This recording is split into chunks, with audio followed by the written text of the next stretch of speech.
Bueno, seguimos con La cautiva de Echeverría, es un poema de 1837. Nos vamos un poquito para atrás, ¿no? Yo les decía, el Martín Fierro es de 1872. Vamos un poco para atrás. Empezamos Martín Fierro porque es como el poema nacional. No seguimos una cronología, sino es una cronología media, porque después todo lo demás seguimos y nos vamos adentrando hacia avanzado el siglo XX. Pero bueno, vamos a 1837, que es un momento importante en la literatura argentina. Echeverría forma parte de la generación del 37. Yo decía, es un momento importante además porque se está fundando la nación, se está construyendo la idea de nación y se está estableciendo la idea de tener una literatura propia. Ahora, La cautiva de Echeverría, decíamos, sigue los patrones estéticos del romanticismo europeo y los elementos corresponden con eso, y yo decía, eso ya puede ser leído como un programa político. Echeverría está mirando las letras europeas. Las letras europeas. Es la primera gran obra de la literatura argentina. Básicamente relata el rapto de un soldado, Brián, y su mujer María, que decía va a seguir todas las descripciones de la heroína romántica. Y todos los sufrimientos que tienen que pasar en el desierto, de nuevo, el desierto con esta carga política, la construcción de una espacialidad política, que es el lugar del salvaje, es el lugar del bárbaro. Después Sarmiento va a construir esta categoría de civilización o barbarie. Esto es anterior, ¿no?, al Facundo. Entonces, todos los sufrimientos que pasa esta pareja en la vida en el desierto, cautivos de los salvajes, básicamente, ¿no? Entonces tenemos a María, que está asociada con el puñal, es pálida, es de una belleza lánguida, impalpable, dirá ahí alguno pensando más en la cultura soviética, ¿no? Está Brián, que es un personaje temeroso, resignado, fatalista. Está el indio, ¿no?, que decía es el salvaje, el bárbaro, es sanguinario, agresivo.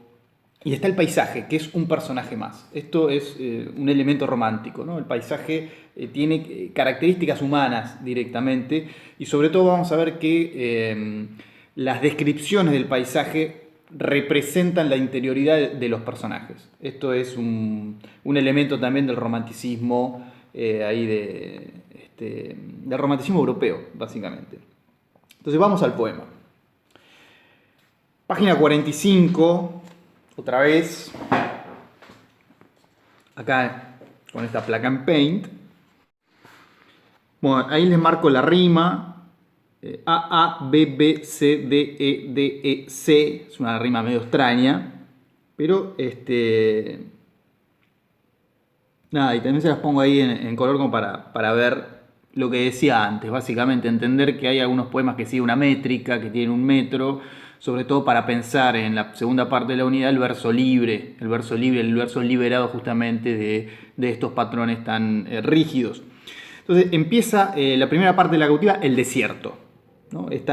Repito otra vez, esta espacialidad que es política, y es descrita ahí como una inmensidad vacía. Y fíjense que tiene también, el espacio es grande, tiene un epígrafe de Víctor Hugo. Otra vez, yo les decía, Echeverría está mirando las letras europeas, ¿no? Esto lo acabo de ver ahora.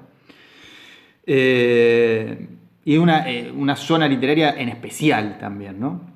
Pero bueno, dice, era la tarde y la hora en que el sol la cresta adora de los Andes, el desierto inconmensurable, abierto y misterioso a sus pies se extiende, triste el semblante, solitario y taciturno, como el mar cuando un instante el crepúsculo nocturno pone rienda a su altivez. Yo le dije, el paisaje es un personaje más, fíjense que está completamente animizado, es decir, tiene características humanas.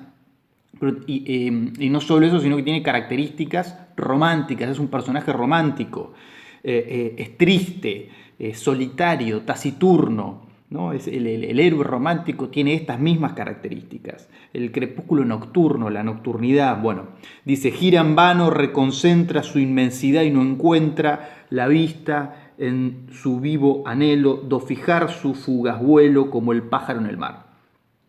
Entonces, Como primer momento, el espacio, ¿verdad? Dice en la página 46, ¿no? Una vez que nos presentó este espacio, vamos a ver de manera pictórica, el poema tiene un componente pictórico muy fuerte, parecerían pinturas paisajísticas que se sucede.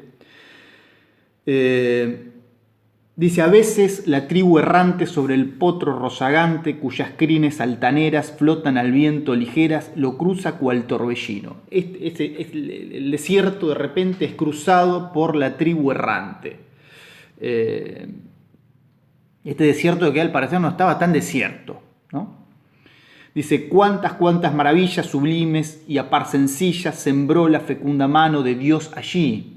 Cuánto arcano que no es dado al vulgo ver, la humilde hierba, el insecto, la aura aromática y pura, el silencio, el triste aspecto de la grandiosa llanura, el pálido anochecer. Las armonías del viento dicen más al pensamiento que todo cuanto a porfía la vana filosofía.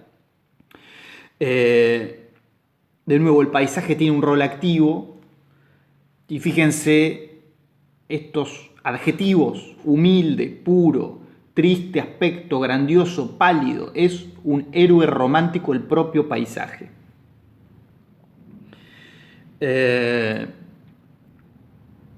Toda la página 47, básicamente lo que hace el narrador es contar la puesta de sol sobre el desierto hasta la caída de la noche, como si fuera una gran pintura paisajística, decía yo, ¿no? Ustedes fíjense que tiene un componente pictórico.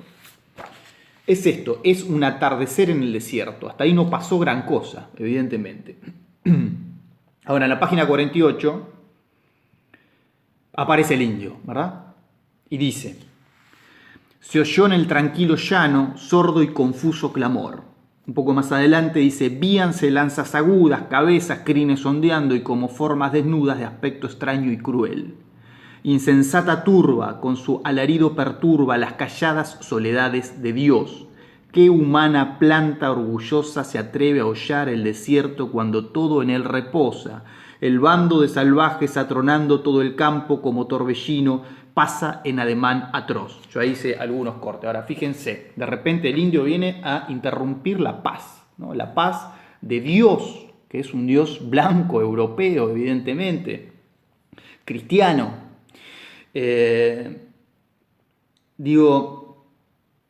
Rompe la armonía el indio, ¿no? Atravesando este lugar vacío, pálido, este lugar que es el lugar de los motivos románticos por excelencia.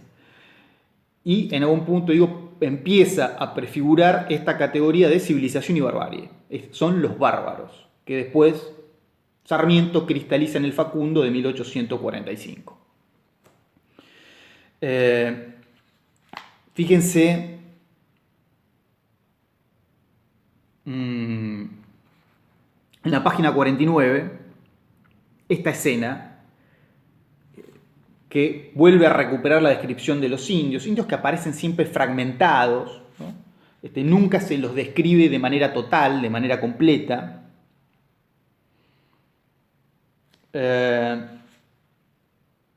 Dice, ved que las puntas ufanas de sus lanzas por despojos llevan cabezas humanas, cuyos inflamados ojos respiran aún furor. El bárbaro hace ultraje, acá está explícitamente, es el bárbaro.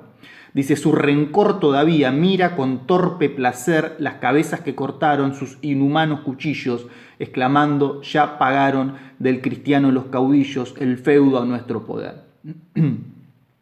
Primero, yo decía que tiene un componente pictórico. Fíjense esta tromba que atraviesa el desierto, que son más que humanos, son un conjunto de lanzas que llevan cabezas humanas. Ahí sí, los humanos son las cabezas que están en las puntas de las flechas. Yo decía, tiene un componente pictórico. A mí la representación de esta escena me hace acordar a un cuadro de Ángel de la Valle, ¿no? La Vuelta del Malón, es de 1892. ¿no? Es la fuente de este cuadro. Fíjense cómo se repiten los motivos, ¿no? Acá tenemos a todo este conglomerado de indios salvajes que atraviesan el desierto con sus lanzas, y se llevan la cautiva. Se llevan la cautiva que, fíjense, es una representación del prototipo de heroína romántica. Es pálida, es blanca, es pura, es nocturna en algún sentido.